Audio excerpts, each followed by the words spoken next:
Autism పిల్లలకు పేరెంట్స్కు నయా దిశ help line ఒక వరమని అన్నారు మంత్రి సీతక్క. రాజ్యాంగం దివ్యాంగులకు వారి కుటుంబాలకు కూడా హక్కులు కల్పిస్తుందన్నారు మంత్రి.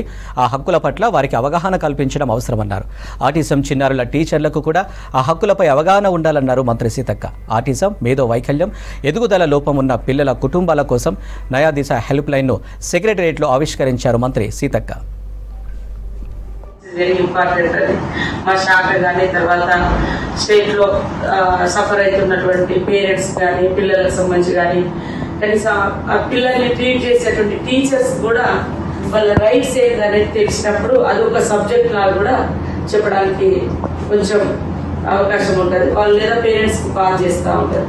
సో ఇది మంచి ప్రోగ్రామ్. ఈ యొక్క ప్రోగ్రాంలో మన గవర్నమెంట్ తరఫున మా శాఖ నుంచి మేము పార్టిసిపేట్ చేయడం అనేది మాకు కూడా చాలా ఇంట్రెస్టింగ్ ఉంది. నయా దిశ ప్రోగ్రాంలో మరి ఈ కార్యక్రమానికి మా సెక్రటరీ కరుణ గారు షేర్ తీసుకోవడం, అదేవిధంగా డైరెక్టర్ శైలజ గారు, మీరందరూ కూడా ఏదో ఒక రూపంలో ఇలాంటి ప్రాబ్లమ్స్ ను ఫేస్ చేసారు, చూసిండ్రు. కాబట్టి మీ మనసులో నుంచి వచ్చినటువంటి ఆలోచన ఈ యొక్క నయా దిశ ప్రోగ్రామ్ కార్యక్రమం.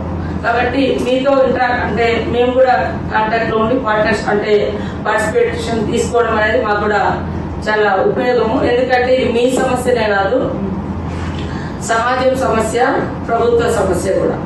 ఇలాంటి వాటన్నిటికీ ఒక సమస్యను మనం ఇవ్వాల్సిన అవసరం ఉంది. ఇట్లా ఆన్లైన్ పెట్టడం మూలంగా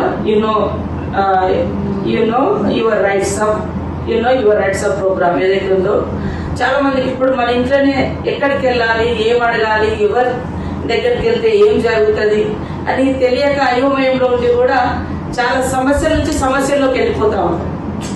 వాళ్ళని పాపం అంటే ఇబ్బందితో ఉన్నటువంటి పిల్లల్ని ట్రీట్ చేయడం ఎట్లా, వాళ్ళతో ఎట్లా ఉండాలి అని, వాళ్ళకి ఏ టైంలో ఎలాంటి ట్రీట్మెంట్ అందించాలి, ఎలా వాళ్ళకి గవర్నమెంట్ నుంచి ఎలాంటి సపోర్ట్ ఉంటుంది అని కూడా కొంత తెలియక కూడా చాలా మంది అవి అంటే